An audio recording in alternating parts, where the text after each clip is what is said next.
Bueno, en un momento en el que damos seguimiento a las condiciones en las que se encuentran los hospitales de nuestro país, pero también a las atenciones y los servicios que demanda nuestra población por diferentes situaciones que se presentan, hemos decidido conversar esta mañana con el doctor Amaury García Silverio, que es neurocirujano endovascular, pero además es el director del Hospital Traumatológico Ney Arias Lora. Bienvenido a El Día. Bueno, bienvenido.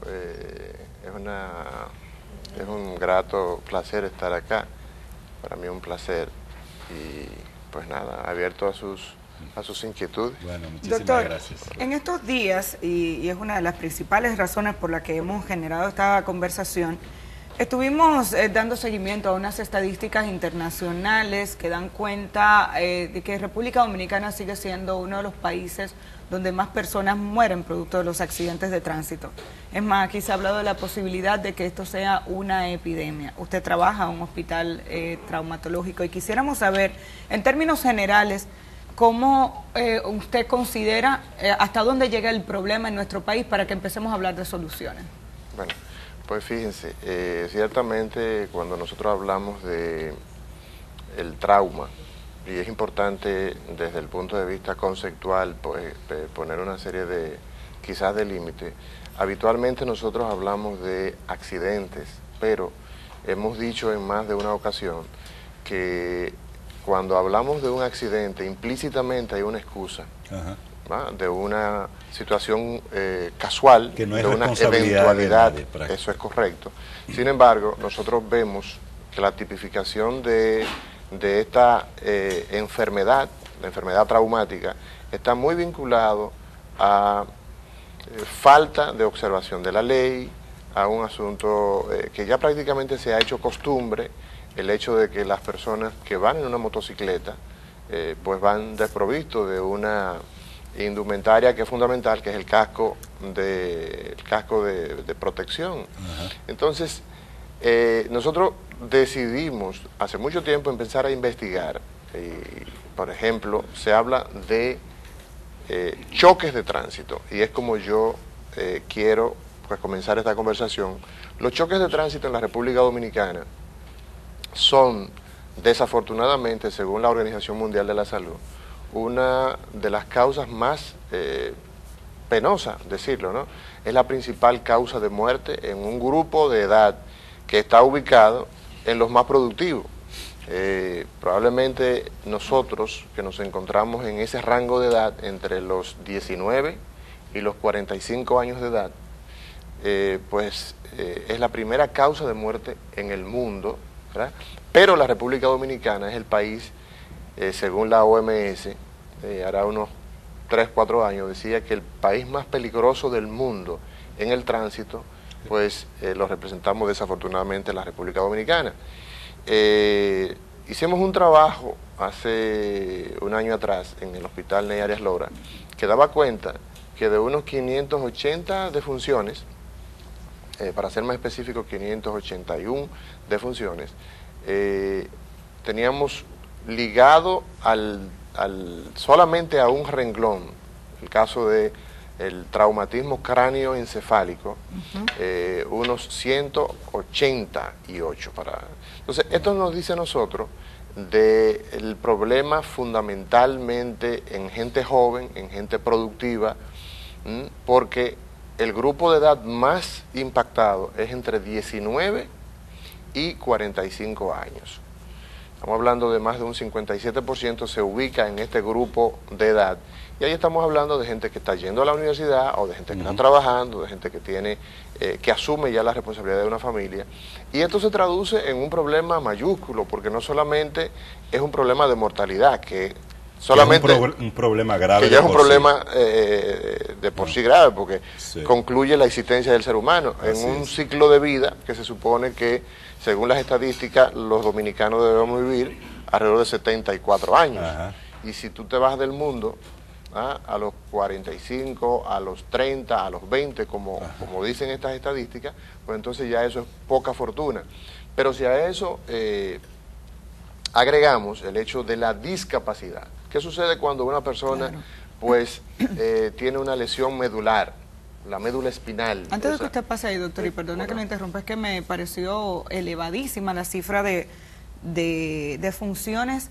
¿En qué periodo fueron esas 581 defunciones que usted acaba de citar? Eso fue en el año 2016, un trabajo que se hace en el 2016, pero obedecen a varias causas. Okay. Obedecen a causas, por ejemplo, ahí están los homicidios, ahí están, o sea, muertes dentro del hospital. 581 en el 2016. Si usted dice, de esas 581, 184 fueron 188 fueron por traumatismo cráneoencefálico, eso es golpe en la cabeza. Exactamente. Eso representa, estaba sacando los números, el 32% de las muertes en un solo año por esa misma causa. Sí.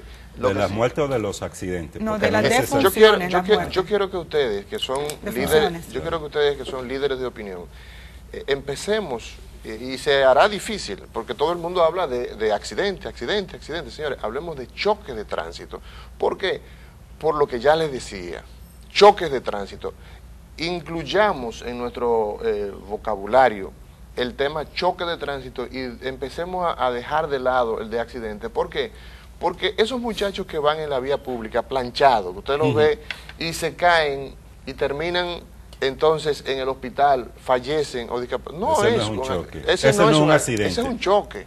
Esa señora que la semana antepasada en la Lincoln con John Fitzgerald Kennedy se va en rojo porque va texteando con el celular, impacta 3 vehículos más. Ese no es un accidente, es un choque de tránsito, y luego entonces cuando investigamos nos damos cuenta de que es así. Entonces ciertamente, Amelia, tenemos datos muy pero muy elevados. Nosotros vemos, por ejemplo, cuando tuvimos el año antepasado el pico más alto de esta situación de la chikungunya, nosotros veíamos cómo pues había un gran revuelo, pero la mortalidad de esto en el suelo. Y vemos que los choques de tránsito nos diezman nuestra población. Estamos hablando de que solamente en un hospital por un renglón, ahí no estamos hablando de lo que corresponde a las muertes por violencia, por homicidio. Ahí estamos hablando solamente de aquello que se puede evitar usando un casco protector, que se puede evitar usando un cinturón de seguridad, que se puede evitar observando que el semáforo está en rojo y que usted no debe, si cambia de verde a amarillo, usted no puede, no debe avanzar. O dejar el alcohol para otro que no esté manejando. O usted entonces dejar de textear. Usted no puede ir texteando, porque el cerebro es un órgano que es maravilloso, pero es un órgano que necesita atención para ciertas actividades, y el de conducir no es la excepción. Hay estadística porque se habla mucho del índice de sinistralidad, de la cantidad de personas que fallecen, en caso de República Dominicana por esto que usted denomina choque de tránsito, pero de esas personas que quedan ya con trauma, con lesiones que afectan su vida laboral, familiar, ¿hay estadística sobre esto? Mire, nosotros tenemos que tanto en lo que tiene que ver con la enfermedad vascular cerebral, que ya es otro tema que obviamente no vamos a abordar en esta ocasión, como el choque de tránsito, nosotros tenemos que alrededor de un tercio de aquellas personas que sufren traumatismos cerebrales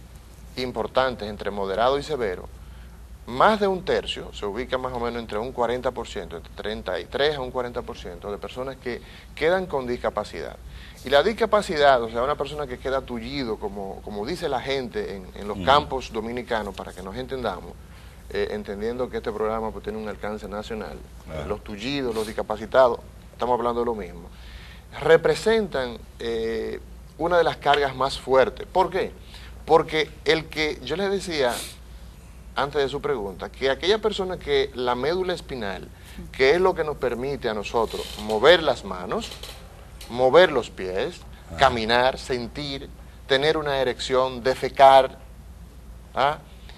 orinar, la médula espinal, cuando se daña severamente, usted no tiene posibilidad ya ni de caminar, ni de hacer ninguna de esas funciones que ya hemos señalado. Por lo tanto, el trauma con el tema de los choques de tránsito representa un problema personal para el que lo sufre, pero hay una persona que se queda proscrita al cuidado de esa víctima de esta condición. O sea, hay una joven o una señora que tiene que dejar el trabajo, el empleo fuera de la casa, para cuidar a esa persona que hay que moverla. Para moverse, no lo puede hacer por sí mismo. Pero, entonces hay un conflicto ahí ya de orden familiar. Pero esa persona dejó de producir. Que, bueno, si me accidenté yo. Bueno, no. Eso no. Si usted se accidenta, que quisiera que usted cambiara el término por choque. Si usted choca y resultó con una lesión severa, cerebral o medular, entonces una persona tiene que dedicarse a cuidarla. Y entonces hay un problema personal para la víctima, familiar para el que tiene que asumir el problema de su cuidado, y social porque usted dejó de producir y esa persona también dejó de producir. Por cualquier lugar que nosotros abordemos el tema de los choques de tránsito y el problema de la seguridad vial en la República Dominicana, no hay forma que haya ganancia. Los hospitales nuestros son hospitales que están atestados de pacientes por una enfermedad que es altamente prevenible. El trauma no es un accidente. El trauma es producto de la imprudencia, de la inobservancia, y eso hay que prestarle atención. Cuando nosotros vemos, por ejemplo, el tema pongamos el ejemplo del cáncer cérvico-uterino. Una mujer que no va a tomarse periódicamente una muestra de su cervix, del cuello uterino, la evidencia dice, tiene alta posibilidad de desarrollar cáncer de cervix. Tiene más posibilidades. La evidencia dice eso. Eso es lo que dice la evidencia. Por lo tanto, las mujeres tienen periódicamente que hacerse una toma. Ahora, ¿qué pasa con el trauma? La evidencia dice que una persona que lleva el cinturón de seguridad, cuando choca no sale eyectado, pero no solamente el que va conduciendo, sino el que va detrás. El que va detrás se convierte en un misil. Que la gente no suele usar el cinturón detrás de los pero la gente que se sienta atrás no pero es un peligro, porque mata al que va adelante, desnuca. O sea, es el mismo fenómeno. Nosotros vamos en esta posición. Cuando el vehículo choca, se para en cero, en milésimas de segundo, pero lo que va adentro sale disparado. Y eso no discrimina entre el que va adelante como el que va detrás. Por lo tanto, cuando nosotros decimos que es una enfermedad y que es prevenible, es tomando en consideración todos estos aspectos, que es necesario, está bien estudiado, el abordaje del que conduce un vehículo de motor o el que va en un vehículo de motor, que debe tener ciertas normas, porque la evidencia muestra que es más fácil sobrevivir, es más fácil tener menos lesiones si si resguardamos las normas y lo que dice. Además que no es por gusto que se pone. Yo quisiera, continuando la misma pregunta que hizo Javier, ¿cuáles son, además de los daños a la médula que usted acaba de citar, cuáles son los principales traumas que causan los accidentes de tránsito? ¿Cuáles son las principales consecuencias de los choques de tránsito? Está bien, yo soy de la opinión que también los accidentes ocurren, pero bueno, pero cuando es por imprudencia, estoy de acuerdo con su concepto. Pero son los menos. Me imagino que sí. No, tenga fe. Por lo que hemos visto en República Dominicana tenemos un problema muy serio y está muy relacionado con la imprudencia. Y por eso está usted aquí en el día de hoy. Las principales consecuencias, además de daños a la médula espinal, o ¿qué otro tipo de discapacidades incluso se producen para que esos jovencitos que andan haciendo competencia de la autopista entiendan por qué no deben hacer este tipo de cosas, o la gente que se vuela los semáforos en rojo comprendan la importancia de este tema?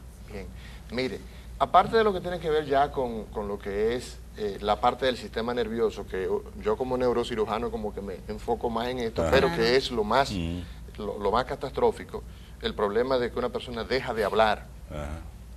El cerebro se daña en una zona determinada, la zona que tiene que ver con el habla, la persona deja de hablar. Imagínense para comunicadores como ustedes y como uno que como profesor comunica y como toco médico. Madera. Toco madera, aquí hay madera también. Entonces, imagínense que uno deje de hablar. Los rusos a esto le llaman paracuchaxa. Entonces, deje de hablar. Eso es una catástrofe. Claro que lo es. Usted no pueda entender, usted se torne afásico. Pero saliéndonos del orden neurológico, propiamente dicho, el problema de los huesos largos, las fracturas del fémur, las fracturas de la tibia, del peroné. Señores, ustedes tienen una idea de lo que cuesta la parte de osteosíntesis para un país. Eso es prácticamente incosteable. Los hospitales no pueden comprar todo lo que significa la osteosíntesis, porque a las 2 semanas estarían todos quebrados. Si un hospital dice, vamos a comprar todo lo que necesitamos, un hospital de trauma, acá en el país tenemos 3 hospitales de trauma, que son, digamos, los que llevamos el peso de esta enfermedad, de la enfermedad traumática. ¿Qué son? ¿El Darío Contreras? El icónico Darío Contreras, el Ney Arias Lora, que actualmente es el principal hospital, lleva el liderazgo en el tema de los temas de trauma del país, y está el Juan Bosch, el hospital del Pino de la Vega. Correcto. Entonces, está también en el orden psicológico cuando una persona deja de caminar, cuando una persona deja de hacer una función que antes hacía, cuando ya una persona no puede atender funcionalmente su trabajo, perdió una mano, perdió una pierna. Esto representa que el 30%, más o menos un cuarto de estos enfermos, entonces se convierten en pacientes que necesitan soporte psiquiátrico. Entonces, hay una serie de aspectos que nosotros quizás en una entrevista, en una sola entrega, sería imposible nosotros abordar. Pero está un enfoque diferente que quiero que ustedes, que podamos nosotros ver, y es el asunto de hasta cuánto esto nos empobrece. O sea, la sanidad dominicana tiene, al igual que la educación, todas las áreas de un país, tienen recursos que se asignan. Un presupuesto. Un presupuesto, eso es correcto. Los presupuestos de salud, los presupuestos de educación, de agricultura, tienen renglones en base a expectativas que tiene cada nación. El problema del trauma supone que solamente atendiendo actualmente a esta enfermedad, los costos se estiman en sobre los 57.000 millones de pesos. 57.000. Que si nosotros... A nivel de hospitales. No, lo que supone, eso es en términos global. ¿Por qué? Porque recuérdense que el presupuesto nuestro en salud, pues está muy cercano a eso. Sí. Por lo tanto, lo que se gasta en la clínica Z, en el hospital Eñe, donde sea, donde se atiende el tema del trauma, supone en términos global casi lo que nosotros destinamos al presupuesto en términos de eso es gasto público y gasto familiar. En términos generales, lo que es... Calculando eso es lo que se llevaría. Lo que se lleva, según las estimaciones. Es muy Entonces, alto, es demasiado alto. Entonces, nosotros tenemos que el problema del trauma supone que hay que seguir haciendo unas campañas en los niños. Los niños hay que educarlos, porque ya nosotros los grandecitos lo que hay es que aplicarnos la ley. O sea, los grandecitos es difícil usted decirle, mire, por favor, póngase el casco protector. Si no lo lleva, eso corresponde a que hay que poner lo que dice la ley, hay que poner una sanción, pero a los niños hay que educarlos para que tengamos una cultura en los próximos 10, 20 años de gente que entienda que el que choca en una motocicleta y se cae y no lleva el casco protector, tanto el que va adelante como el que va detrás, tiene posibilidades de desaparecer físicamente o de discapacitarse. Sí. Lo mismo, esta evidencia muestra que nosotros necesitamos hacer un uso de la aplicación de la ley. Las leyes no son solamente para tener voluminosos textos, sino para aplicarla. ¿Por qué? Porque la pobreza en la que estos países de América Latina nos sometemos es muy grande. Y sobre todo cuando la violación de esta ley supone la vida o trauma, como lo que usted ha estado indicando. Y ya hemos concluido, pero para cerrar, usted ha hablado en distintas oportunidades que esta es una enfermedad prevenible. Así es. Y ha estado pues señalando algunas maneras de abordar este problema. ¿Bajo quién debería estar esa responsabilidad y qué otras acciones se pudieran desarrollar para prevenir esta situación? De hecho, pienso que las campañas que permanentemente se realizan, sobre todo fíjese que el pico más alto se hace en épocas muy particulares, en Semana Santa, pero sabemos que esta es una necesidad del día a día, el día a día. Es imposible que nosotros solamente tomemos dos momentos del año para hacer esto, pero aquí hay que involucrar a la Autoridad Metropolitana de Transportes. Realmente nuestra autoridad tiene que tener el poder suficiente como para que la gente le duela el violar la ley. Si a la gente no le duele y le duele en el bolsillo, no va a observar. Entonces, los esfuerzos que nosotros hacemos desde los centros de salud son minúsculos, se van a ver muy enanificados frente a todo un país en desorden. Entonces, ese caos que hay en el tránsito es lo que en definitiva a nosotros nos preocupa tanto. Bien. Y que desde nuestros hospitales pues manejamos la problemática, pero que necesitamos una colaboración de todos. El que anda en el motor, el que anda en el vehículo, el que anda trabajando como agente de tránsito, en fin, y naturalmente tener campañas, sobre todo en las escuelas, y para ver cómo nosotros tenemos un futuro más promisorio con el tema de los choques. Queremos agradecerle al doctor Amaury García Silverio. Él es el director del Hospital Ney Arias Lora, es neurocirujano endovascular. Gracias por compartir todos esos conocimientos con nosotros. Y miren que ni siquiera nos dedicamos a hablar directamente del hospital porque entendemos que hace falta la educación ciudadana con relación a este tema. Esperamos tenerlo aquí en otra oportunidad para hablar también de las condiciones en las que se encuentra el hospital. Sería un gusto para nosotros. El gusto ha sido nuestro y ojalá y la gente pueda entender que es importante respetar las normas de tránsito y esa parte de la educación de los niños, que son los primeros que lo dicen a los padres. El semáforo está en rojo, párate. Por ahí empieza la cosa.